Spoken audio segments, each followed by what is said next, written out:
شروع اللہ کا نام لے کر جو بڑا مہربان نہایت رحم والا ہے۔ یہ ایک سورہ ہے جس کو ہم نے نازل کیا اور اس کے احکام کو فرض کر دیا اور اس میں صاف صاف آیتیں نازل کی تاکہ تم یاد رکھو۔ بدکاری کرنے والی عورت اور بدکاری کرنے والا مرد جب ان کی بدکاری ثابت ہو جائے تو دونوں میں سے ہر ایک کو 100 درے مارو،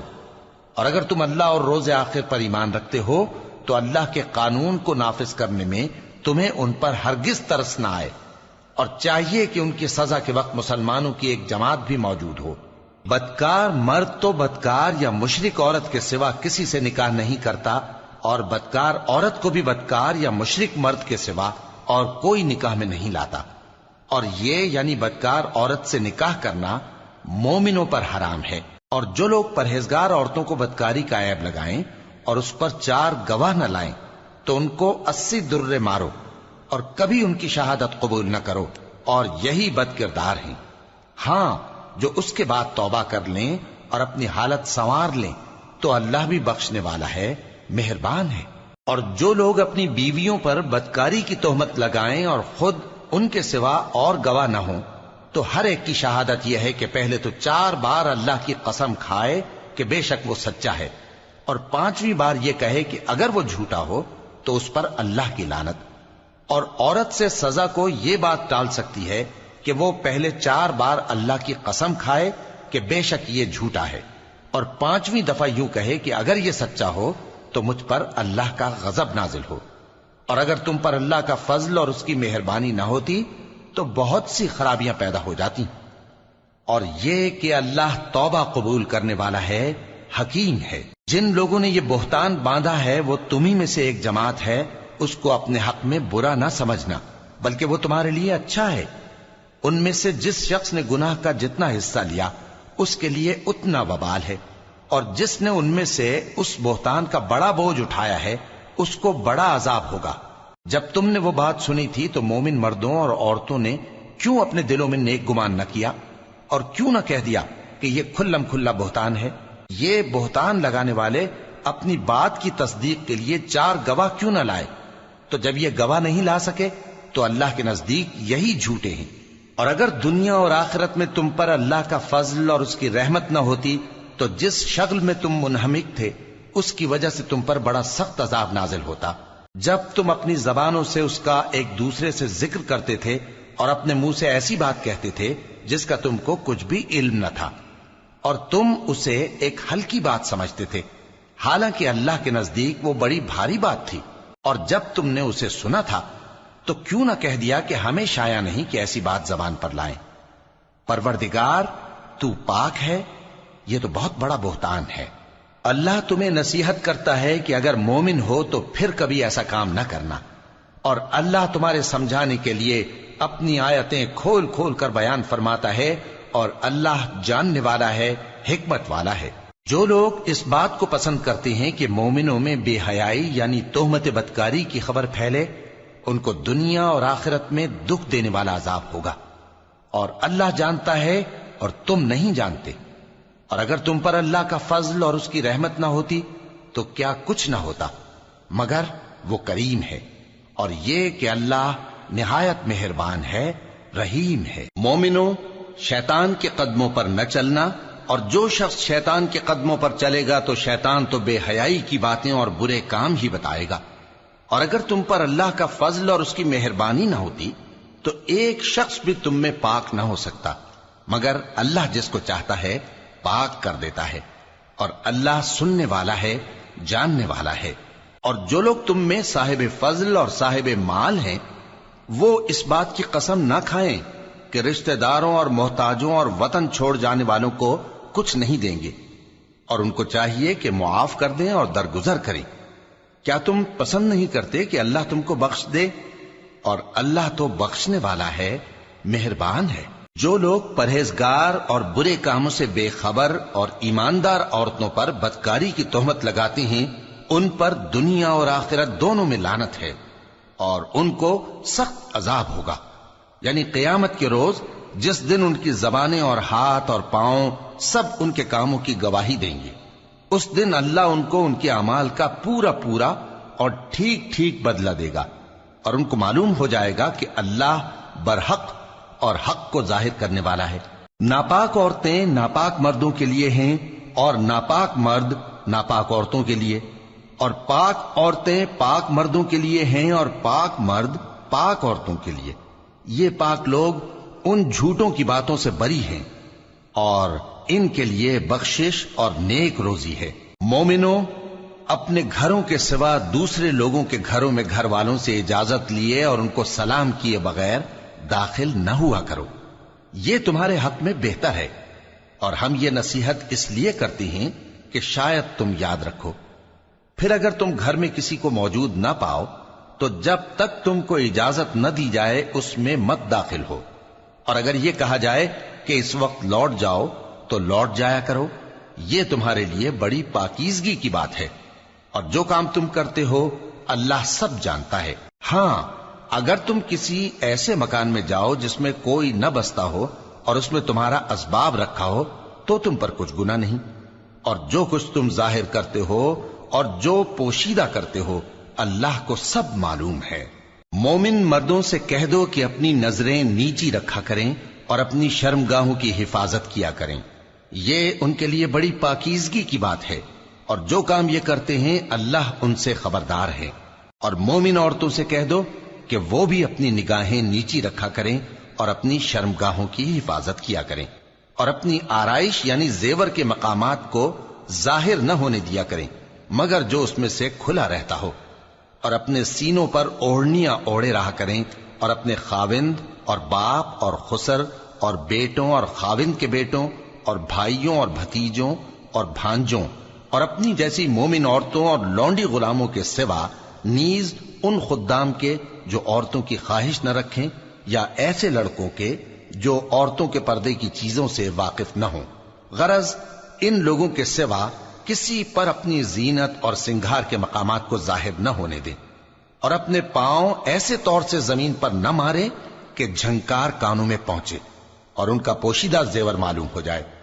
اور مومنوں، سب اللہ کے آگے توبہ کرو تاکہ فلاح پاؤ، اور اپنی قوم کی بیوہ عورتوں کے نکاح کر دیا کرو، اور اپنے غلاموں اور لونڈیوں کے بھی جو نیک ہوں نکاح کر دیا کرو۔ اگر وہ مفلس ہوں گے تو اللہ ان کو اپنے فضل سے غنی کر دے گا، اور اللہ بہت وسعت والا ہے، سب کچھ جاننے والا ہے۔ اور جن کو بیاہ کا مقدور نہ ہو وہ پاک دامنی کو اختیار کیے رہیں یہاں تک کہ اللہ ان کو اپنے فضل سے غنی کر دے۔ اور جو غلام تم سے مکاتبت یعنی مال دے کر پروانہ آزادی کی تحریر چاہیں، اگر تم ان میں صلاحیت اور نیکی پاؤ تو ان سے مکاتبت کر لو، اور اللہ نے جو مال تم کو بخشا ہے اس میں سے ان کو بھی دو۔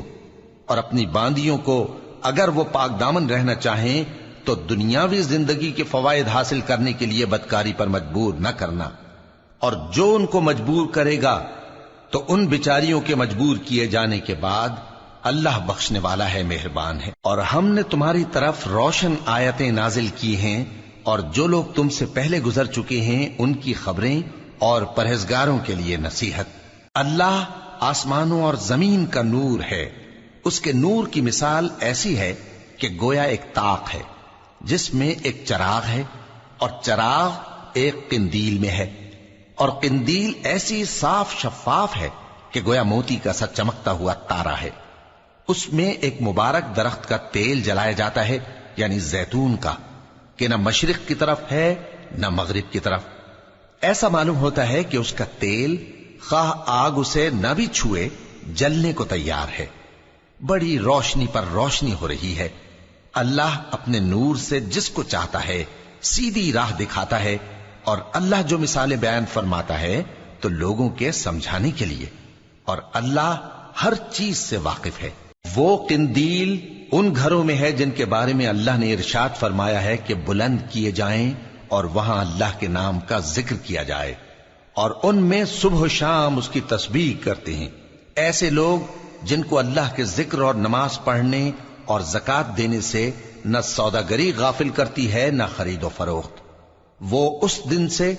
جب دل خوف اور گھبراہٹ کے سبب الٹ جائیں گے اور آنکھیں اوپر چڑھ جائیں گی ڈرتے ہیں، تاکہ اللہ ان کو ان کے اعمال کا بہت اچھا بدلہ دے اور اپنے فضل سے زیادہ بھی عطا فرمائے۔ اور اللہ جس کو چاہتا ہے بے حساب رزق دیتا ہے۔ اور جن لوگوں نے کفر کیا ان کے اعمال کی مثال ایسی ہے جیسے میدان میں ریت کہ پیاسا اسے پانی سمجھے، یہاں تک کہ جب اس کے پاس آئے تو اسے کچھ بھی نہ پائے اور اللہ ہی کو اپنے پاس دیکھے تو وہ اسے اس کا حساب پورا پورا چکا دے، اور اللہ جلد حساب کرنے والا ہے۔ یا ان کے اعمال کی مثال ایسی ہے جیسے گہرے سمندر میں اندھیرے جس پر لہر چڑھی چلی آتی ہو اور اس کے اوپر اور لہر آ رہی ہو اور اس کے اوپر بادل ہو، غرض اندھیرے ہی اندھیرے ہوں، ایک پر ایک چھایا ہوا، جب اپنا ہاتھ نکالے تو کچھ نہ دیکھ سکے۔ اور جس کو اللہ روشنی نہ دے اس کو کہیں بھی روشنی نہیں مل سکتی۔ کیا تم نے نہیں دیکھا کہ جو لوگ آسمانوں اور زمین میں ہیں اللہ کی تسبیح کرتے رہتے ہیں، اور پر پھیلائے ہوئے پرندے بھی، اور سب اپنی نماز اور تسبیح کے طریقے سے واقف ہیں، اور جو کچھ وہ کرتے ہیں سب اللہ کو معلوم ہے، اور آسمان اور زمین کی بادشاہی اللہ ہی کے لیے ہے اور اللہ ہی کی طرف لوٹ کر جانا ہے۔ کیا تم نے نہیں دیکھا کہ اللہ ہی بادلوں کو چلاتا ہے، پھر ان کو آپس میں ملا دیتا ہے، پھر ان کو تہ بتہ کر دیتا ہے، پھر تم دیکھتے ہو کہ بادل سے مے نکل کر برس رہا ہے، اور آسمان میں جو اولوں کے پہاڑ ہیں ان سے اولے نازل کرتا ہے، تو جس پر چاہتا ہے اس کو برسا دیتا ہے اور جس سے چاہتا ہے ہٹا رکھتا ہے۔ اور بادل میں جو بجلی ہوتی ہے اس کی چمک آنکھوں کو خیرہ کر کے بینائی کو اچ کے لیے جاتی ہے۔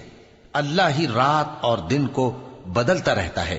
اہل بصارت کے لیے اس میں بڑی عبرت ہے۔ اور اللہ ہی نے ہر چلنے پھرنے والے جاندار کو پانی سے پیدا کیا، تو ان میں سے بعض ایسے ہیں کہ پیٹ کے بل چلتے ہیں، اور بعض ایسے ہیں جو 2 پاؤں پر چلتے ہیں، اور بعض ایسے ہیں جو 4 پاؤں پر چلتے ہیں۔